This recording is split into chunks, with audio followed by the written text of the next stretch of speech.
We're going to go ahead and we're going to get our program started. And please allow me to introduce myself. My name is Scott Bromer. I'm the director at the Valley Care Community Consortium, and it's really my privilege to moderate today's program for you all. We're excited to showcase meaningful programs that support the health of our community as Tarzana Treatment Centers shares more through its fall 2021 Youth and Family Programs virtual open house.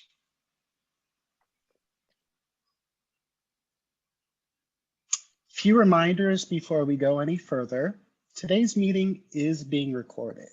If you're not comfortable being recorded, please be sure to turn off your video feed. All attendees should be muted upon entering the meeting.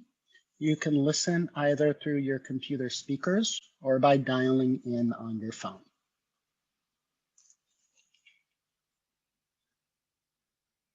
And of course, we shared with you that we are having a gift card raffle. The first 25 registrants who are attending the meeting have been entered to win a $50 C's gift card. We thought that was appropriate with Halloween this weekend. We thank you for joining. And at the end of our presentation, a VCCC staff member will share the winner of our raffle.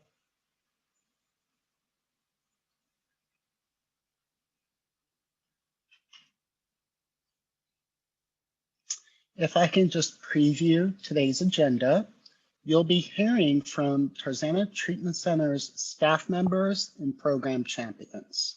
Samuel Marroquin will be sharing more about Tarzana Treatment Centers. Dr. Tim Peterson will be providing our keynote. Dr. Jessica Lassiter will share more about outpatient substance use treatment for youth and the Youth and Family Tree Program. Diana Dawson will highlight Youth Mental Health Services. Ilar E. Dunn, the Youth Empowerment Project. Ariana Chrisman will be speaking to two programs, the Valley Street Smart and Project Help. And Valerie Apazzi will actually be sharing with you guys a little bit more about Tarzana Treatment Centers College. At the end of our presentation, we will have a Q&A. And I will turn it over to Sam to share a little bit more about Tarzana Treatment Centers.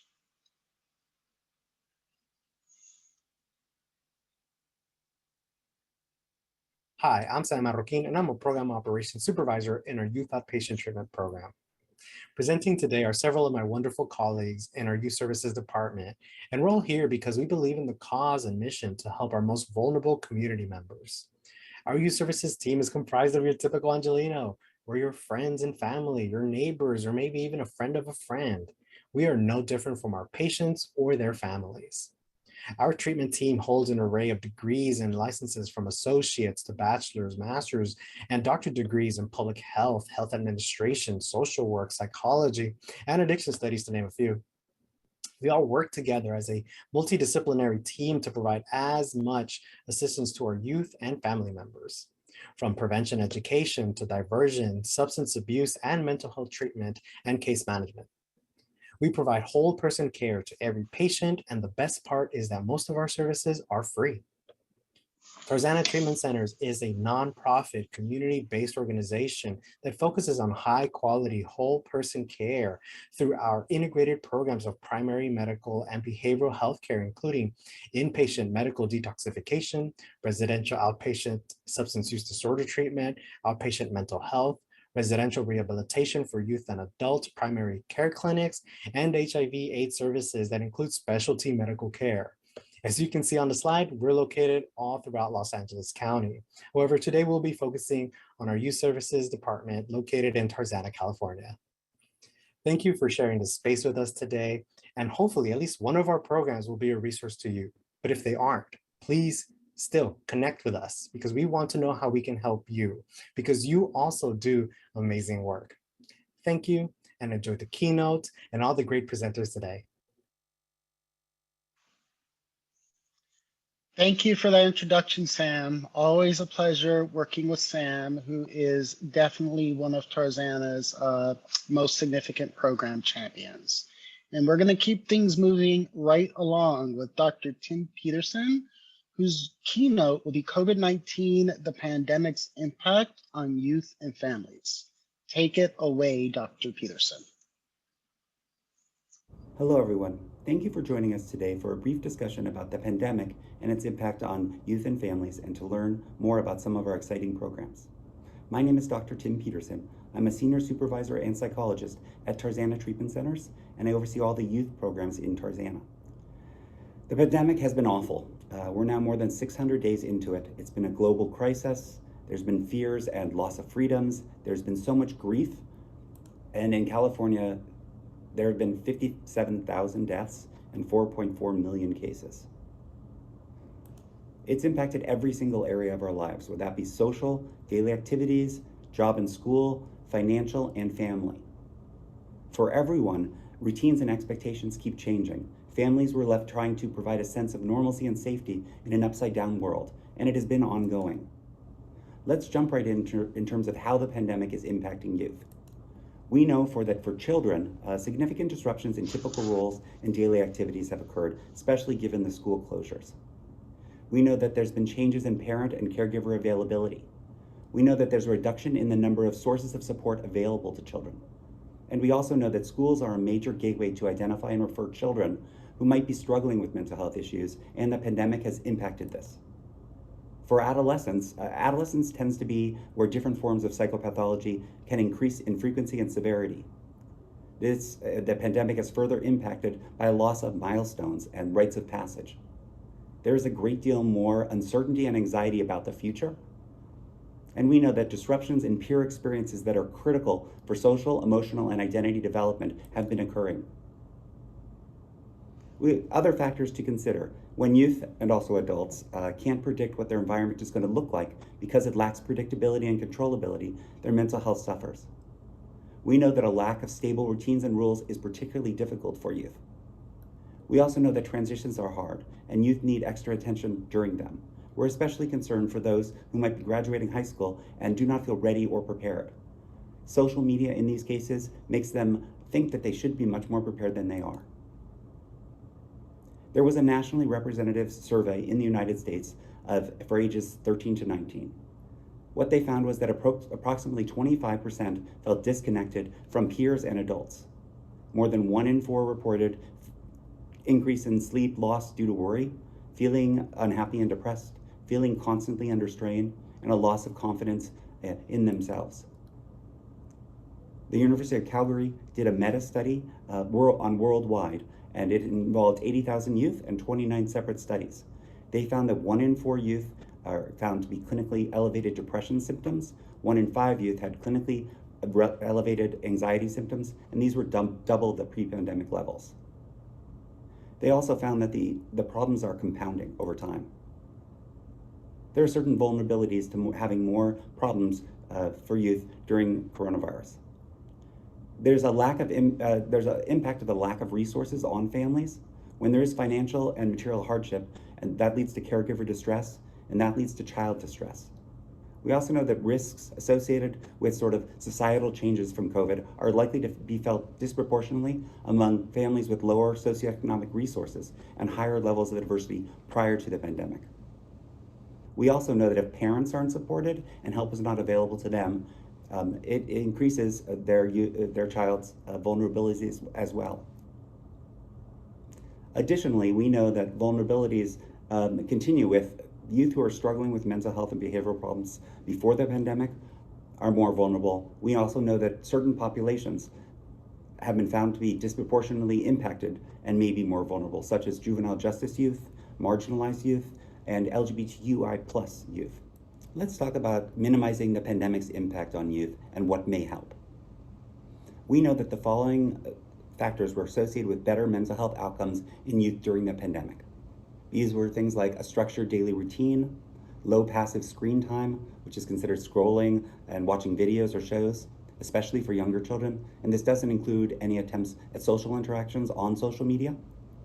We also found that if you have low news media consumption about the pandemic, that helped, especially with younger children. Spending more time in nature helps. Getting the recommended amount of sleep helps. But we also found that, as expected, one of the strongest predictors of psychopathology during the pandemic was pre-pandemic psychopathology. There are some other things that can help. A sense of control is important for everyone, so focusing on things that can be controlled can be useful. We encourage talking about feelings with youth. We encourage trying to create as much as possible, which is difficult during COVID, stable rules and schedules. Finding more ways to spend time together has been something that has been helpful as well. And at least we have heard from our parents that has been an effect of the pandemic, is that they spend more quality time with their kids, and they also talk to their kids more about their feelings and what might be going on. We also know that adults can model good self-care and communication, and that helps youth as well. Some other things that can help: it's important to have ongoing conversations with youth about online relationships. Safety versus unsafe relationships. There's a lot of youth reaching out on social platforms, and they really are not considering who they're talking to. So really having ongoing conversations with them about that can be extraordinarily useful. As well, look out for signs of increased risk-taking behaviors. I mean, I'm particularly concerned about drug use. Fentanyl, which is an opioid, has been found laced in other things such as marijuana, Xanax tablets that are available on the street, and opioid overdoses are at a huge rate. So really be aware of those things. Be concerned about loneliness, hopelessness, self-injury, and also suicidality, because those things can occur and are occurring more frequently during the pandemic. We know that there have been more emergency room visits for mental health issues for children that has increased over the pandemic period. One of the things I'd like to stress here is prevention and early intervention. If you're worried about something with a youth, seek help and don't wait. This is one of the most common things I tell people, because this is not a situation in which to wait to see what happens. Rather, seek help, call us, call Tarzana treatment centers, and we'll see how we can help the youth, and also we can refer to other places that can. But this is really important. Getting interventions early can make a huge difference in terms of outcome. One of the last things I wanted to discuss was it's a program called Youth Mental Health First Aid. This program is actually an evidence-based practice, and it provides training in communicating with youth about and offering support, and also covers things like suicidality. This can be actually really useful for people who want more training and confidence in being able to talk to youth about these things. I recently took it. The class is not necessarily designed for professionals, licensed professionals, but it would be a useful class for parents, probation officers, teachers, or anybody who's interested in sort of being able to be more supportive and to talk to youth about problems. Tarzana Treatment Centers offers these trainings free. You can register through us. We'll send information. And it also is available. There's a pre-work that you have to do, and then the rest is on Zoom. It can be really, really useful, and I do recommend it. Lastly, I wanted to thank you for joining me in this portion of this presentation. I hope you stick around to learn more about our exciting programs that we are so very passionate about. Thank you.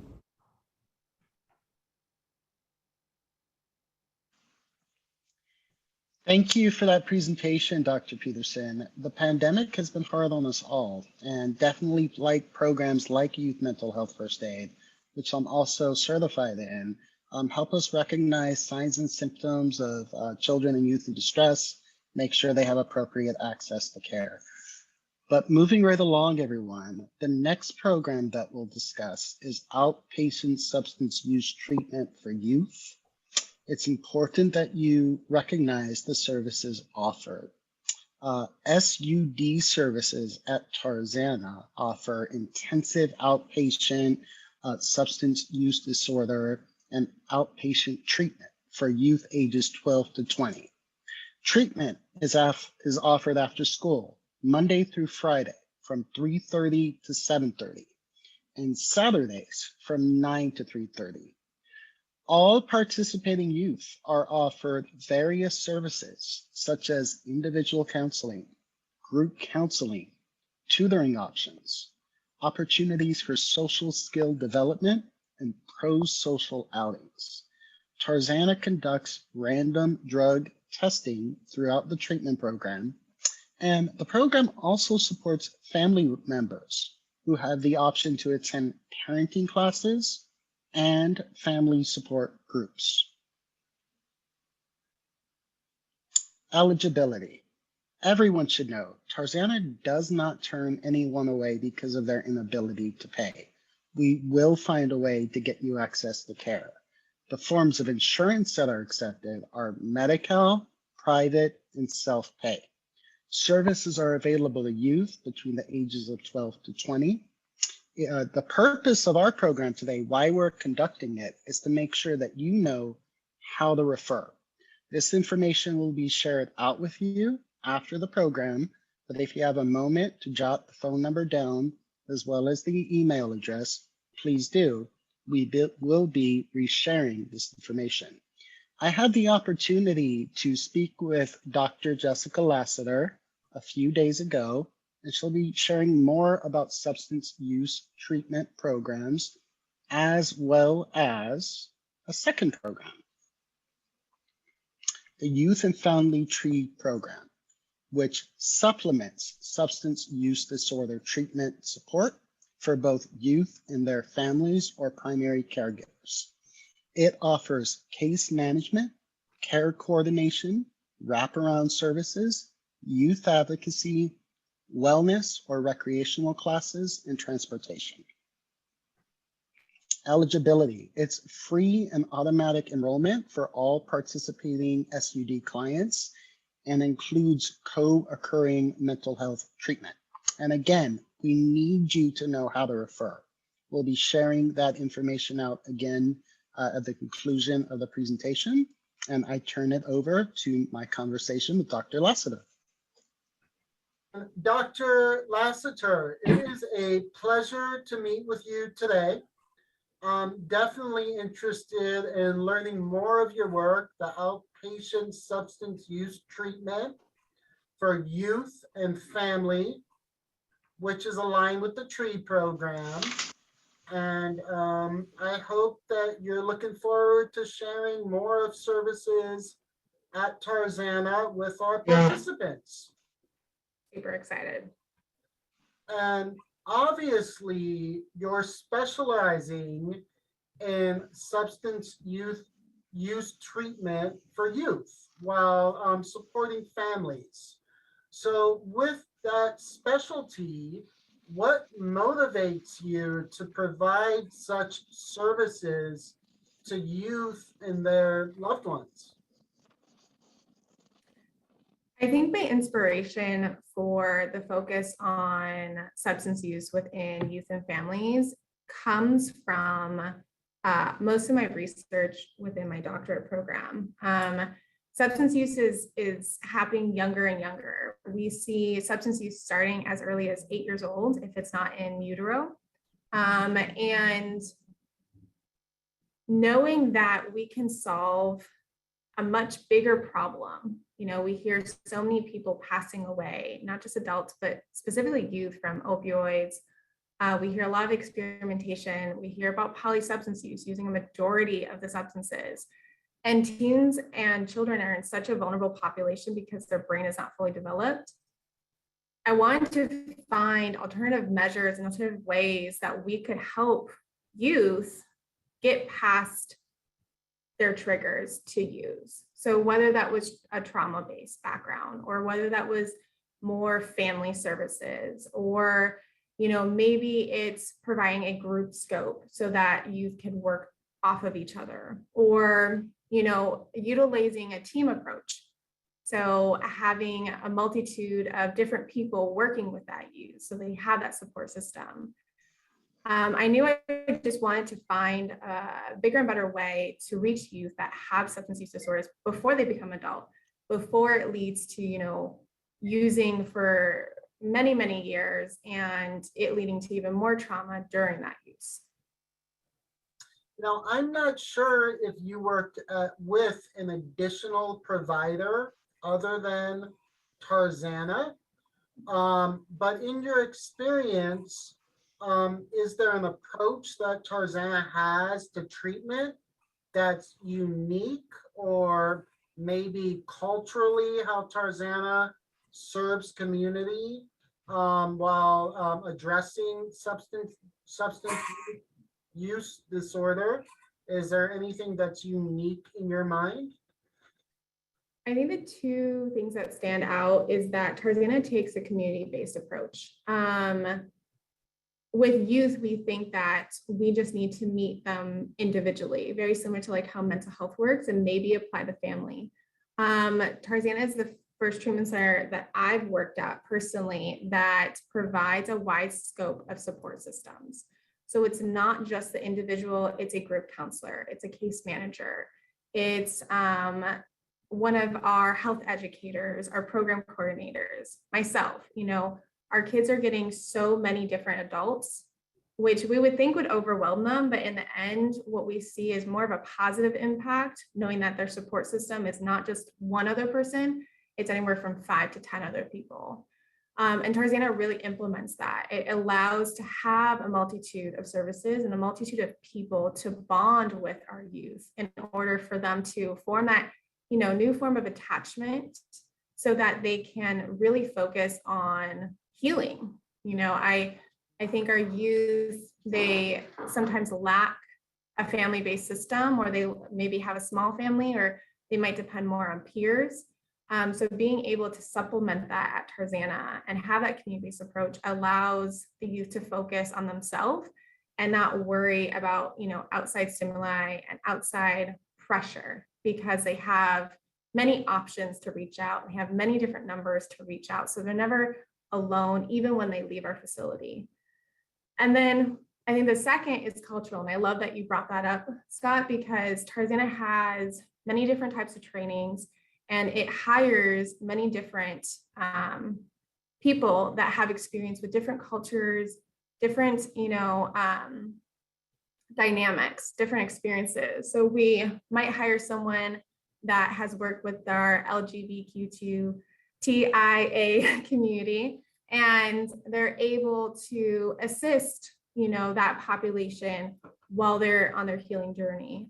We've hired many people that have worked with the Latinx community. And so we have different people that have different experiences that we really lean on to implement within our community-based model so that we can reach, a wide range of youth within our system.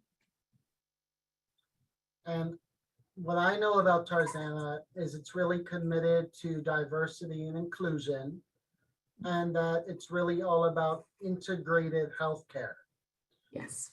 So I'm wondering if a child is being treated for substance use disorder, how is that aligned with mental health treatment if someone were to have co-occurring disorder? Well, and that's the beauty of Tarzana. Whenever a youth starts out at Tarzana Treatment Center, they get assessed and placed in multitude of programs. So even if their referral is just substance use, whether it was a school who caught them using marijuana, or maybe it's just a parent who's concerned of the use that they found at home, when they walk into our doors, they're assessed for co-occurring disorders. They're assessed by our team to determine if they should be in a mental health program or SED program. As well, they're also assessed to see if there's any, adjunct grants. Do they need more family support? Then they'll be placed in trees. Do they need, gang prevention program? Then they'll be, put into our GET program. Or do they need more empowerment and individualized, access? Then they'll be placed in our YET program. And so anytime any youth walks in, they're assessed to see what systems need to be put in place to assist that youth and their family. And Dr. Lassler, we all want to celebrate success in everything we do, but resiliency has to be a big part for any provider. Yes. And I'm curious as to client setbacks. How do you really address setbacks with clients to make sure they can recover? Well, so specifically within the SUD program, setbacks are usually relapse. That's the common theme. And we know within addiction, relapse is common. With every setback always comes a relapse prevention plan. And that's when they're able to meet with their counselor one-on-one, which they already do on a weekly, if not twice a week basis, to kind of figure out what was the reasons behind the relapse or the setback, if we want to phrase it as that, and how do we move forward from it. Now, I don't want to say relapse happens often because it actually doesn't with most of our youth. Once they achieve sobriety, they tend to maintain it. But when it does occur, how we kind of measure the success of that setback is in the sense that, do they get back up? Are they able to, utilize the coping skills and the things that they've learned within individual and group counseling to take accountability and kind of move forward? Do we see that sobriety achieved within the time span that drug should have been out of their system, right? Do we see them acknowledging the fact of what triggered them and what led them to that relapse and that setback? Are they able to utilize their words and be able to set a plan or a goal in place to be able to achieve the original reason that they're there for? I know the Youth and Family Tree Program is a big component of addressing substance use disorder at Tarzana. Could you share what some of those milestones are with us, or just an overview? Yeah, so our Youth and Family Tree Program is our grant-based program. So what their main role is in assisting and developing the SUD program on a wider spectrum. So they kind of come in very early on in most of our clients' lives, and they do an original baseline assessment to see what the needs are of that family. And then throughout the program, they provide those needs. So if there's, a family component, a parenting component, they have a family coordinator that will work with that parent on how to, establish boundaries, reset the hierarchy within the home, as well as make sure that that family feels supported. So in a sense, having an extra hand to hold when they're having difficulties with that patient. As well, they work with our clients. So they will not only assist in groups, but they will call the client and check in with them, around the hours outside of group to make sure that they're maintaining, their school schedule. How are they doing on communication strategies?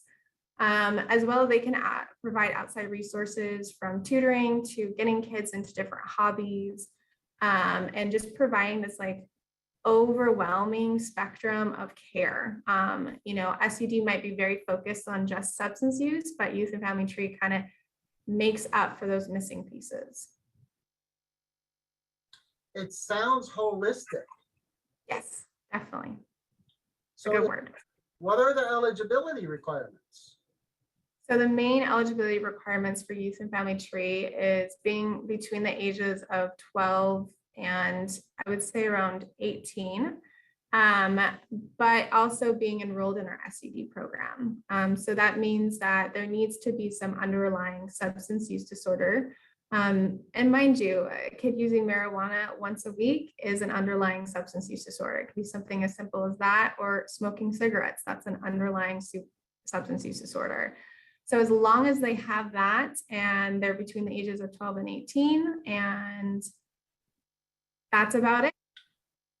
Dr. Lassiter, thank you for everything you shared today. We all need family. And in my relationship with Tarzana, I feel like a part of the extended family.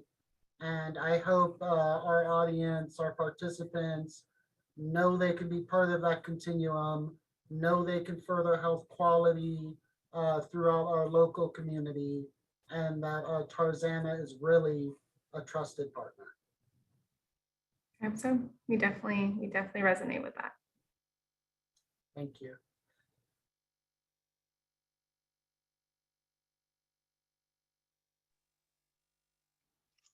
Thank you, Dr. Lassiter, for making the time for that discussion. And clearly, Tarzana has a continuum to support youth and families in our San Fernando and Santa Clarita valleys. But moving right along, I also had the opportunity to speak with Diana Dawson a few days ago. And Diana provides oversight to youth mental health services at Tarzana. The services that are offered are for youth and families, primary supports, individual therapy is offered as well as family therapy. There are collateral sessions with caregivers and therapists, case management, psychiatry, and wellness. Eligibility is youth with Medi-Cal. We can work with youth to make sure that they have access to care. Service if it's available are for youth between the ages of 8 and 20. And again, we want to make sure that you know how to refer. So there is the phone number and the email address that we'll be sharing out with you at the conclusion of this presentation. And now my conversation with Diana. Hello, Diana. It is a pleasure to be with you today. Hi, everyone. Thanks for having me. I'm glad everyone was able to join. So obviously, Tarzana provides meaningful mental health services for youth and families, and we're all interested to learn a little bit more about the work you're doing. So let me ask you, Diana, what motivates you to work with youth mental health at Tarzana treatment centers? It's very needed. I enjoy the population that we work with, ages 8 to 20. And seeing the change, I think it's important to start working with the youth. If we can catch it, the earlier the better. And it really helps them out for the future. So it sets them up for success. And that kind of what drives my team and motivates me as well. And then as you're working with youth, as you're working with families, what is the process for developing a treatment plan? And what do you consider the most important elements to include? The process that we do it right after intake. We get the family's perspective, we get the patient's perspective of what they feel is, most important things that they would like to see differences in. I think key components is really making sure it's collaborative and that we get the buy-in from the youth that we're servicing and also the buy-in from the caregivers. So that's, I think, the key component when we're creating treatment plans. And then the way we go about it from there is making sure the treatment plan is something that we can assure is like there's a scale that we could check in on and make sure that treatment's working. So that either we're using like a PHQ-9 score to ensure that we're every few months checking in to seeing if it's going down, or getting caregivers to help us with the reports. But that's how we kind of go about treatment plans over here. And then just curious, are there specific evidence-based models that you utilize, or is it kind of tailored to each individual program participant? That's a great question. Everyone comes in needing something very specific. We do have evidence-based practices that our therapists are trained in. A lot of us are trained in motivational interviewing, CORES, individual cognitive behavioral therapy, trauma-focused cognitive behavioral therapy. And sometimes, they come in and we provide a flavor of each. So it's really custom to what the client is needing. But yes, we do have a framework of evidence-based practice. Diana, how does effective mental health treatment contribute to improved parenting skills and family functioning? I want to say it's all intertwined. So parenting is a huge thing that we work on here. When we get a youth, it's not just working with the youth. It's actually working with the parent as well, or the caregiver, whoever they have in their lives. So we know usually, success happens for the youth when we can get that family dynamic back on track. That the parents are supporting the youth as best as they can. The youth is receiving that support, and it's a little bit more functional at home. So I think it's very intertwined. Mental health, obviously, with the youth being able to have an outlet and being able to process somewhere, alleviate some of the stress at home. because a lot of the time the behaviors the parents are working with is the symptoms from the diagnosis that they have. So coming here and being able to process some of that, but also including the family. So the family's aware of what's going on with the youth, and they have the tools to support them, I think is what makes it successful. Diana, can you think about an example of a success story that's happened through your programming that's distinguishable? Several come to mind, but yeah, I mean, there was recently a youth who came in and was struggling with PTSD symptoms, and PTSD, the interesting thing about that diagnosis is it can present itself in many different ways. And a lot of the time people, if they don't know that there was trauma that occurred, they don't know why the youth is acting out or responding angrily or irritable or crying and upset. So, being able to get the youth in, assess them for trauma, which we do for all of our youth, and being able to build that rapport with the youth. And for that one in particular, we use trauma-focused CBT. And it's a very modular. Every week we had something that we were working on them with, and the parent got to experience a similar process where we're psychoeducating them on what to expect as we go through the process of exploring the trauma that the youth has been through, and giving them better tools on how to approach the youth when at home and they're going through something.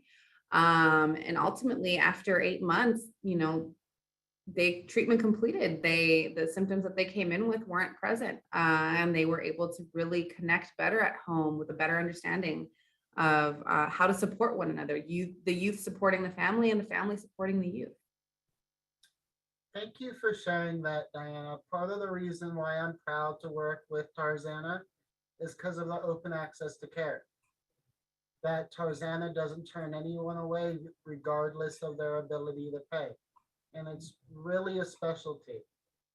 And I think we're all thankful who work in health and social services for the work you do, that your team does. And I really appreciate you making the time for today's interview. Of course, thank you.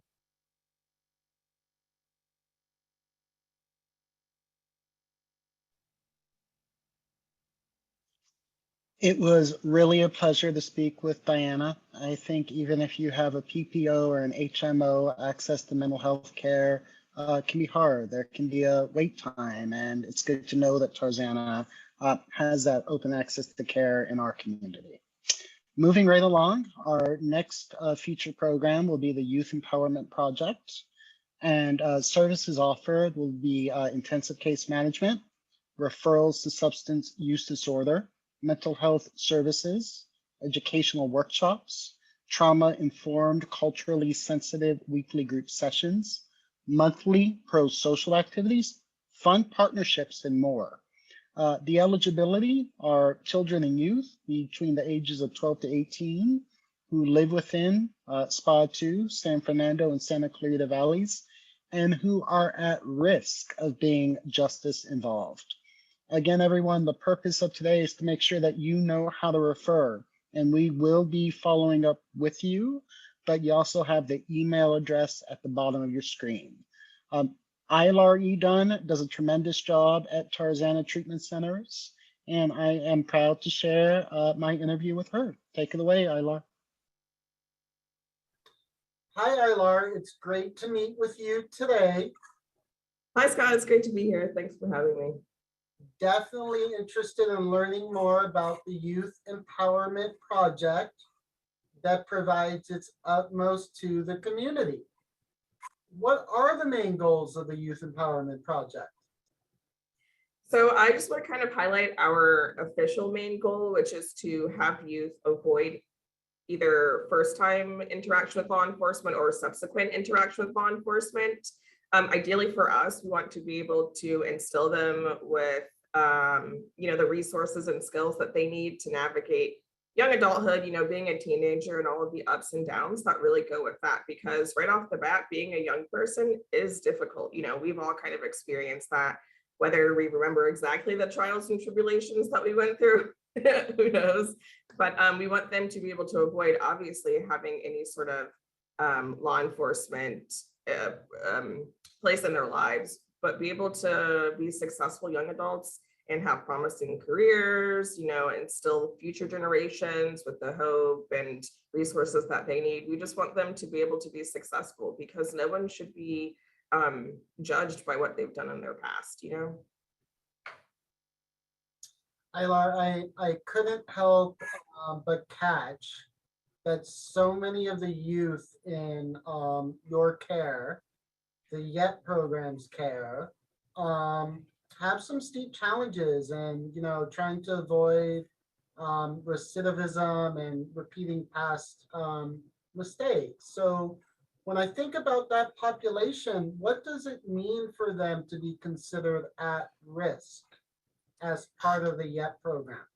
Yeah, at risk is kind of one of those sometimes hard to define terms, just because it's kind of like one of those catch-all phrases that encapsulates a lot, right? There's a myriad of criteria that could really fall into that category. For us, it's not so much that it's a one size fits all, so to speak, but what might be risky behavior for someone could be normal to someone else. But ideally, we're looking for, you know, obviously run-ins with law enforcement, right? Participating in illegal behavior, whether or not they've been apprehended, you know, witnessing violence in their communities, having impact by gangs, whether it's friends or family or themselves, just kind of acting out on angry feelings, whether that's physical or emotional outbursts or whatever, maybe having disdain for authority figures, not having adults in their lives that they can trust. These are some of the really big ones that we look for when we screen our youth for participation in our program. But, you know, that doesn't mean that's it, right? We kind of look at it a case-by-case basis. Maybe someone does have adults in their family that they trust, but they still participate in illegal behavior, so, you know, whatever. We just try to look for things that stand out for us when we go over their screener responses. How are evidence-based practices ingrained or utilized to support the Youth Empowerment Project? We use a plethora. The beautiful part about our curriculum is that we can pick and choose the most important aspects of those evidence-based practices and kind of create this amalgamation of something that really works for our youth. We kind of really hone on the seeking safety and motivational interviewing to not only build that rapport, but also let youth know that this is a safe space where they don't have to necessarily go over the trauma or the things that brought them to our program, but just learn to heal and grow from it in an environment where they're safe to be whoever they are. You know what I mean? Like, they're free to be young people who don't necessarily need to know the ins and outs of every single evidence-based practice, but what we bring to them is something that's easy to understand and also help them with their recovery. Laura, I know the Youth Empowerment Project is doing impactful work. How do you feel your team is influencing youth lives for the better? So I think we all bring a unique approach to the work that we do, whether it's from the way we were raised or our cultural backgrounds. We all are from different cultural backgrounds, which is impactful in the sense that we can bring a lot of our own experiences to the youth and have them feel seen, because we also are able to recount times where maybe we felt like we were unjustly treated, or, you know, the traumas that we bring ourselves. And one thing that we always try to let the youth know is that we don't know everything. And so just like they're learning about these skills and tactics to make their lives better, we're also researching and doing all of this work ourselves to make sure that we're able to work with them. You know, we want them to be able to feel like they have stake in this program too. And so sometimes we also give the opportunity for them to teach us something. And that allows the youth to feel passionate and learn, you know, speaking skills and show their confidence and be able to feel like part of this as much as they are. And I'm teaching something, so it feels like, oh, this is my program too. And then Laura, my last question for you today is there any success story that stands out that you'd like to share that was just remarkable? Absolutely. one of the youth that actually recently taught one of our group sessions about a passion that they have. But when they first started coming to us, they were very shy and kind of didn't like speaking very often and stumbled over their words a lot, and just kind of felt like, how do we get this person out of their shell, you know? And just with coming every week to the group sessions that we do, the fun activities that we have, movie nights, going to the Peterson Museum, all of this stuff, they really built up, you know, a solid relationship with us where they feel very safe and they can be themselves. They have thrived really in our care. And it's so, so beautiful to see, you know, they come in and they just feel at home. And that's something that you can't, you know, it's amazing to me. And it fills me up with emotion every time I see this youth. I care about them so much. And I'm so thrilled to be able to witness this transformation. It was a pleasure speaking with you today. I think there's really impressive programming for the Youth Empowerment Project. And I know that people will reach out so they could become a community partner. Thank you, Ilar. Thank you so much, Scott.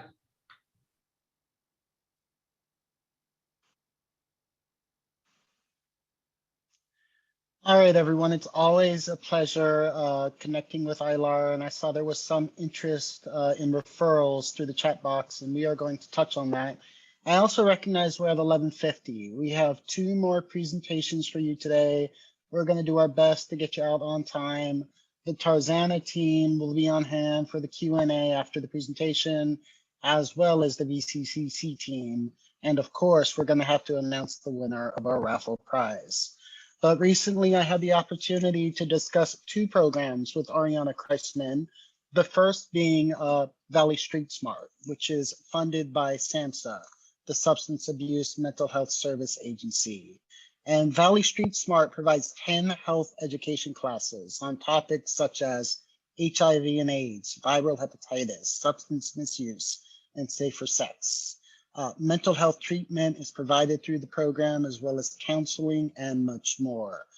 Eligibility for the program are children and youth ages 13 to 24 who reside within the San Fernando Valley. The program has a special focus on prioritizing young men who have sex with men, homeless youth, and others at high risk for HIV and substance misuse, but it is not required for them to be a part of those populations to participate. We want to make sure that you know how to refer, and on the bottom line, you have the contact information for Ariana that we will be sharing out after the presentation today. And now, everyone, my conversation with Ariana. Hello, Ariana. Thank you for joining us today. Hi, thank you for having me. Ariana, you know, the youth and family programs that Tarzana supports really make a difference in community. And I know that the Valley Street Smart program is unique. My first question for you is, what inspires you to work with youth at Tarzana? I think honestly, one of the most inspiring things for me and my team is just knowing that we can make a difference in people's lives, whether that is stopping them from ever potentially battling substance use disorder, or even potentially getting them within those services as soon as possible before they develop addiction, or at least being treated for addiction. It's really inspiring when we are talking to the students and getting to see that they are learning and growing with us. And just knowing that, you know, we are making a difference within our community and especially our students' lives. So far as like the Valley Street Smart program Continuum, can you kind of share what that consists of or how it's comprised?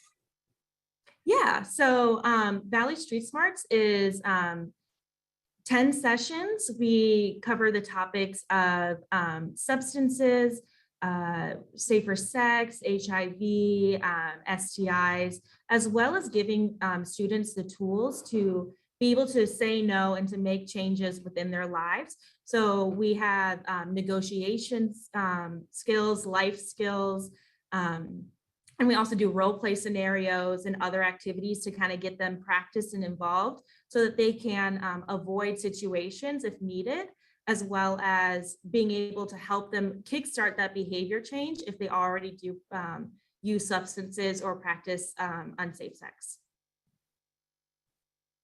Ariana, when I think about the mission of Tarzana Treatment Centers, it's really to provide open access to care for the vulnerable or for those who are at risk.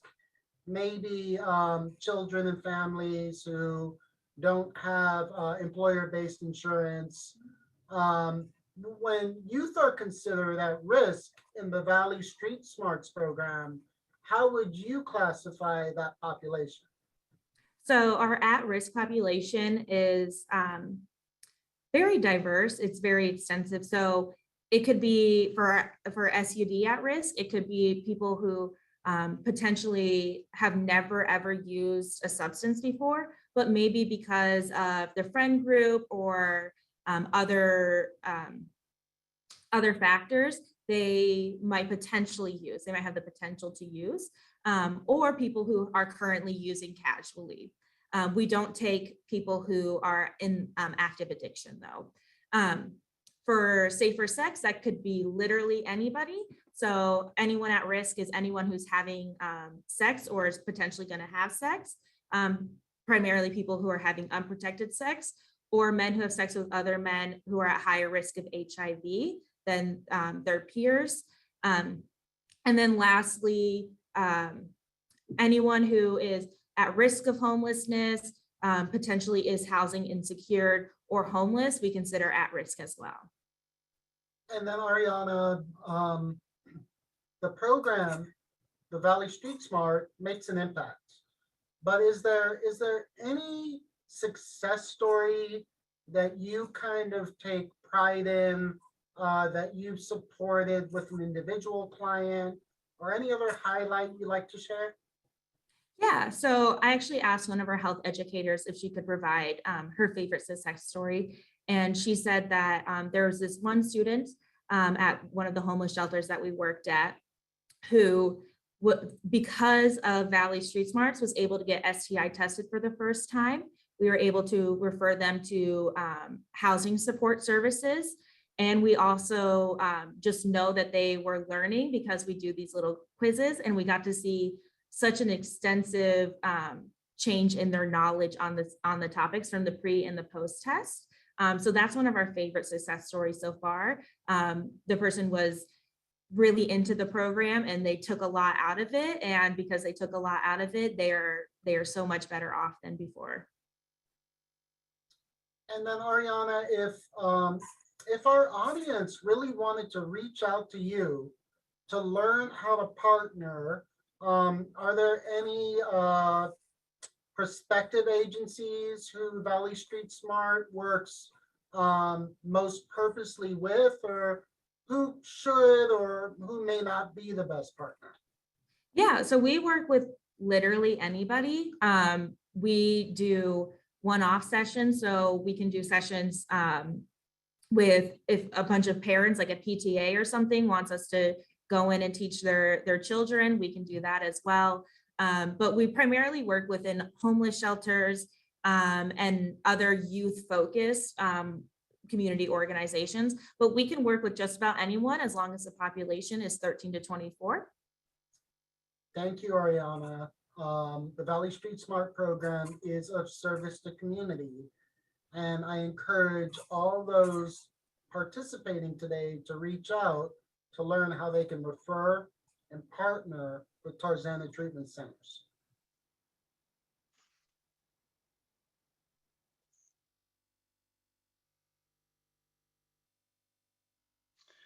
All right, guys, moving right along. I recognize we're at 11:59. I think we're probably about 10 to 15 minutes running behind, and we apologize for that. I actually had a two-part conversation with Ariana, the second program being Project Help, which is also a free program funded by SAMHSA, provides health education classes within schools, topics being drugs, alcohol, tobacco, STIs, and HIV. Referrals are encouraged or provided for HIV and viral hepatitis testing. Presentations are conducted for parents and staff on topics related to substance use, mental health, and sexual health in relation to youth. Eligibility would be high schools or after-school programs in SPA 2. They can contact Ariana at Tarzana to set up a program with students. Students accepted are 13 to 18 years old, and those prioritized have been caught using substances or identified as at risk for substance misuse. We will be sharing out the referral information after the presentation. And now the second part of my conversation with Ariana. Hi, Ariana. I feel like I just got through speaking to you, but I know that you also support Project Help. So if you want to give just a brief overview of Project Help for our participants. Yeah, so Project Help is a free service that we offer to schools, whether that's LAUSD, continuation schools, anything that has access to school-age children and works within education, we are able to provide services for. We teach youth on substances, so tobacco, marijuana, alcohol, opioids, any other drugs that they might be seeing their population be affected by, as well as we teach sexual health classes. So we teach classes on safer sex and HIV. We're able to work with schools and create curriculums based on what their students need, but also parents. We do parent presentations and faculty presentations if needed, based on what they want as well. And we're completely free. So in working with the schools, are they largely LAUSD schools, or could they be private schools or charter schools, or what does that look like? Yeah, so we right now we primarily work with about 50% LAUSD schools, and then 50% continuation schools. We also are able to work with any school as long as they are within the San Fernando Valley, so SPA 2. But we have the opportunity to take on private schools. We have the opportunity to boys and girls clubs, after school programs as well. We can also expand too, so. And then in working with the schools, how does working with youth from that setting really further their knowledge, skills, and abilities? Yeah, so one of the best things about being in the schools is that we're able to meet youth in a place where they feel comfortable, a place where they know, and a place where they are used to learning in. So they are aware that it is a classroom setting. We do have a lot of activities and stuff that we do like to do, but they know that they're there to learn, as well as it gets rid of the barrier of transportation, because a lot of kids don't have access to vehicles or buses and stuff like that. So instead of them coming to us, we come to them, just so we know that at least as long as we're there, they can be there. And then in your experience, what is an ideal school partnership? So our school partnerships widely vary based on the schools, because it's based on what they need. We can either work within school hours or after school. We can either be a health class, a continuation school that we currently are in has us as their health class, or we can just be an after school program. But ideally, we like to be there every semester, trimester, quarter, whatever program, whatever timeline your school is working on, just so that we are able to reach as many students who need our services as possible, and so that they are able to get the full program. Our program is 5 weeks, but we do have the ability to extend to 10 weeks if needed, and expand on topics.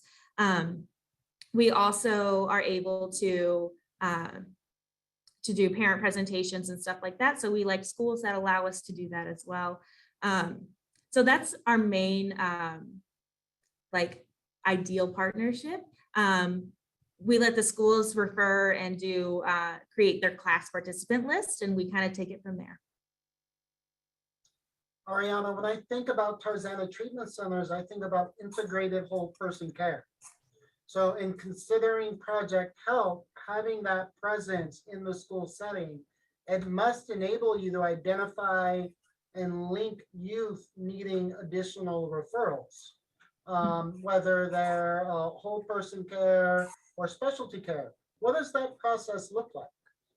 Yeah, so some of our schools do give us referral sheets ahead of time, just indicating what the child is being referred to, like why they're being referred to our program.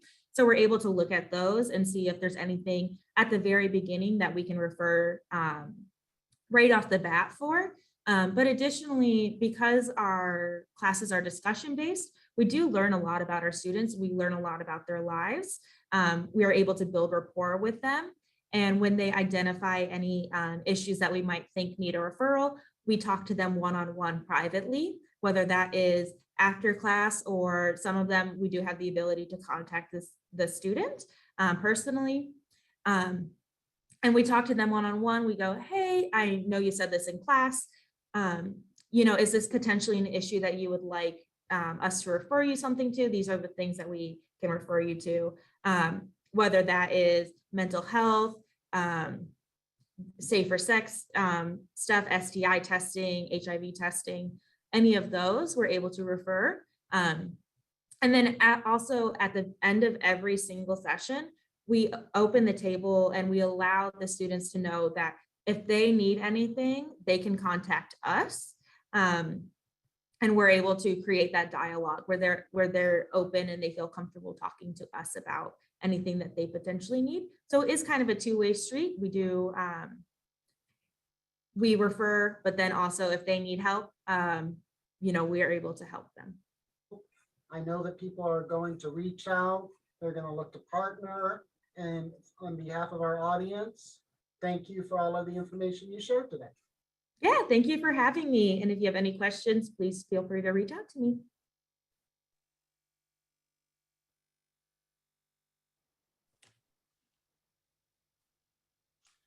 It was a pleasure speaking with Ariana. We are nearly through our program today.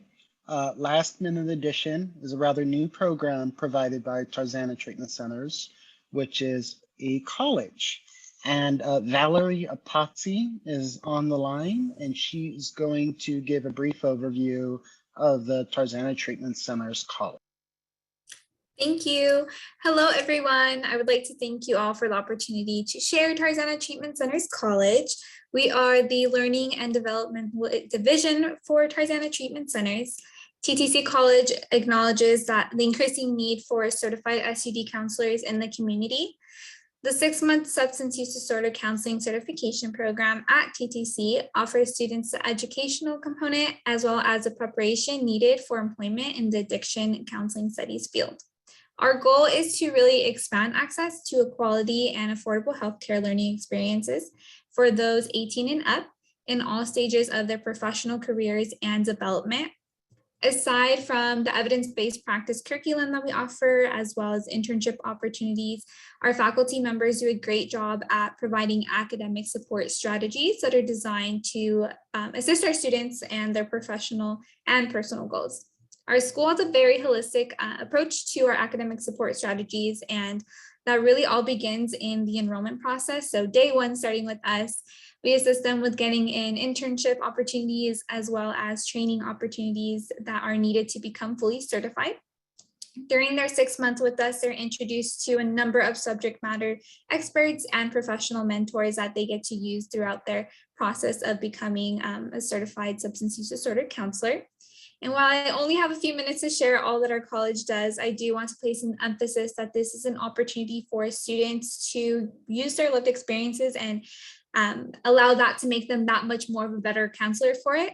Traditional college is not for everyone, and that is more than okay, but that does not mean that they can't go into careers to support people that are in need of help. It is also an opportunity for all of our community members, such as yourself here on this call today, and who are in attendance, and your colleagues and all the different clients that you all interact with on a daily basis, to to join our college, and we invite you all to have a conversation with us.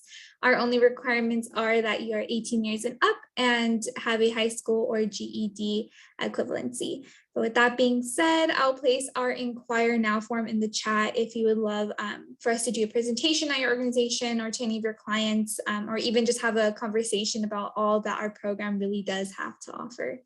And I do see a question really quickly. We work with a few different funding sources, so we can try and find some leniency with that. But for that, our base tuition for the rest of the year would be $2,500. Thank you so much for the opportunity. I'll post those links in the chat. Thank you, Valerie. I think the fact that Tarzana is able to provide a college to community is pretty cool, and kind of excited that we already had a question. So I know that everybody's on the edge of their seat, and I'm no musician, but I'll give you a drum roll if you can hear me. The winner of our C's Candy gift card raffle, Karen, who is the lucky winner? Hello, so the winner is Jessica Lopez. Congratulations, Jessica. Karen will be reaching out to you privately so we can make arrangements to send you the gift card. But I hope that it is enjoyed, and maybe you can share it during the holidays too. Thanksgiving is coming up. It will be. Thank you so much. And thank you so much for the presentation and the resources. All right, everyone. We want to make sure that for any questions that were asked in the chat box, or if maybe you have some last minute questions, you get the information you were seeking. So I'm going to start with Karen or Stacy at VCCC. If we can move through the chat box questions, and then maybe we can do raised hands. Karen or Stacy, do we have any questions for our program champions today? There was a few questions, but they were all answered throughout the chat today. And I see that Hilda, I think it's Ora Pisa, has her hand up. Hilda, if we can unmute her, we can give her that opportunity to pose her question.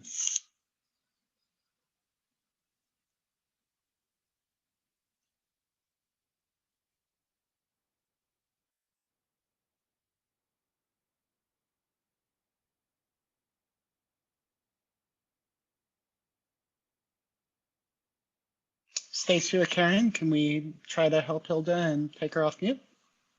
I went ahead and asked to unmute. So there should be a little box on your screen right now.